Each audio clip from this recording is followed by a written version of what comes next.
बच्चों, welcome to Vikram classes. आज हमारा topic osmosis, osmotic pressure and reverse osmosis है। क्लास 12 के लिए बहुत ही इंपॉर्टेंट है। लास्ट वीडियोस में हमने डिस्कस किया है कॉलिगेटिव प्रॉपर्टीज़ के बारे में। तो ये जो ऑस्मोटिक प्रेशर आपको यहाँ पर दिख रहा है, this is our colligative property. तो ऑस्मोटिक प्रेशर हमें तभी समझ आ सकता है जब हमें ये पता हो कि ऑस्मोसिस क्या है। तो सबसे पहले हम देखते हैं अपने ऑस्मोसिस के प्रोसेस को कि what is osmosis. Osmosis is basically a flow of solvent particles. Solvent यानी कि पानी के पार्टिकल्स का फ्लो करना फ्रॉम कहाँ से कहाँ, from pure solvent to solution. तो इस तरह के फ्लो को जो कि प्योर सॉल्वेंट से चले और सॉल्यूशन की तरफ जाए, इस तरह का flow of solvent is called osmosis. इसको अब डायग्राम से समझते हैं कि सपोज ये आपके पास दो कंटेनर हैं और उन दोनों कंटेनर के बीच में जो दीवार है वो एक सेमी परमिएबल मेम्ब्रेन है, SPM। सेमी परमिएबल मेम्ब्रेन में बिल्कुल छोटे छोटे पोर्स होते हैं। ये पोर इतने छोटे होते हैं कि इनको सोल्यूट क्रॉस नहीं कर सकता, क्योंकि सोल्यूट के पार्टिकल का साइज बड़ा है और सॉल्वेंट के पार्टिकल का साइज छोटा है।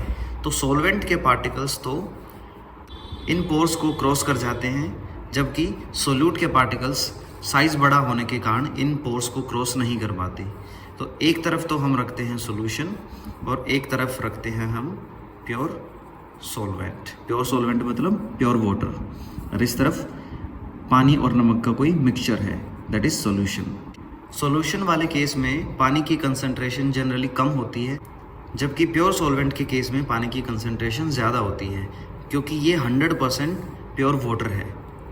तो सारा का सारा यहाँ पर पानी का पार्टिकल्स है, जबकि अगर ये 2% का सोल्ट सॉल्यूशन है तो इसके अंदर पानी सिर्फ 98% ही है। तो इसलिए हम कह सकते हैं कि इधर पानी की कंसंट्रेशन हाई है, पानी की कंसंट्रेशन इधर हाई है और पानी का कंसंट्रेशन इस तरफ लो है। तो चीज़ें हमेशा high concentration to low concentration ही जाती हैं। तो इसलिए पानी के पार्टिकल्स इस प्योर सॉल्वेंट की तरफ से इस तरफ मूवमेंट करना स्टार्ट कर देंगे और ये हमारा कहलाएगा ऑस्मोसिस। इसका एक एग्जांपल और भी है जो आप अपनी जनरल लाइफ में ऑब्जर्व करते हो। जैसे ये हमारे पास एक चना है, जब हम इसको रात को भिगोते हैं एक कंटेनर में जिसमें पानी है, तो हम सुबह देखते हैं कि इसका साइज़ बड़ा हो चुका है। वो बड़ा इसलिए है क्योंकि पानी की कंसंट्रेशन बाहर ज़्यादा थी और अंदर पानी की कंसंट्रेशन कम थी।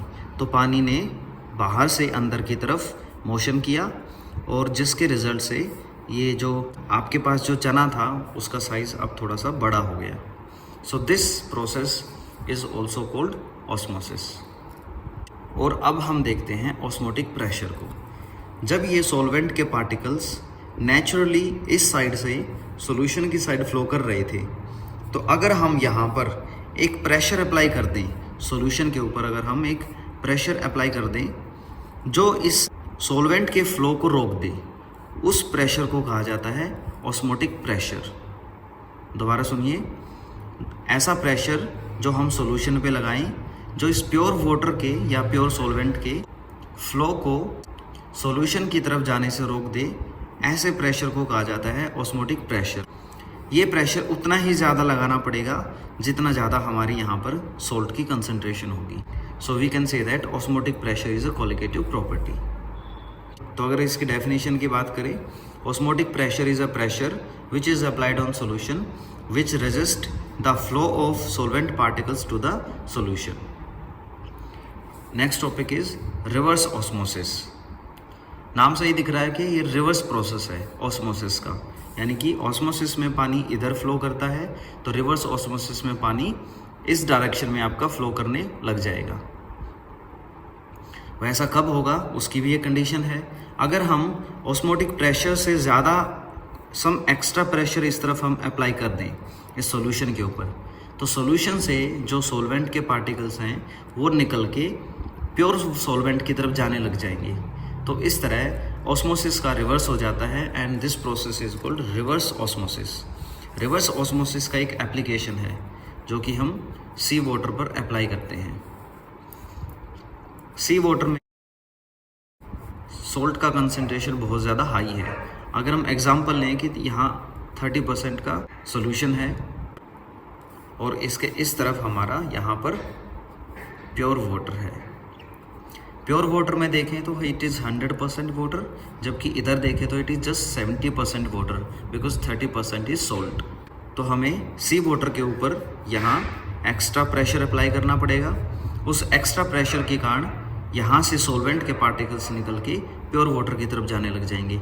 तो इस तरीके से हम सी वाटर को डीसलाइन कर लेते हैं। डीसलाइन का मतलब उसका सोल्ट हम एक तरफ रहने देते हैं और उसका जो सॉल्वेंट के पार्टिकल्स है वो एक तरफ निकाल लेते हैं। So this is how sea water is desalinized. तो बच्चों ये था हमारा आज का टॉपिक। अगर यहाँ आपको समझने में कोई भी प्रॉब्लम आई हो तो प्लीज़ कमेंट करके बताएं, साथ ही अपना नेक्स्ट वीडियो का सजेशन भी दें। और अगर वीडियो अच्छा लगा तो उसको लाइक करें, चैनल को सब्सक्राइब करें। Thank you.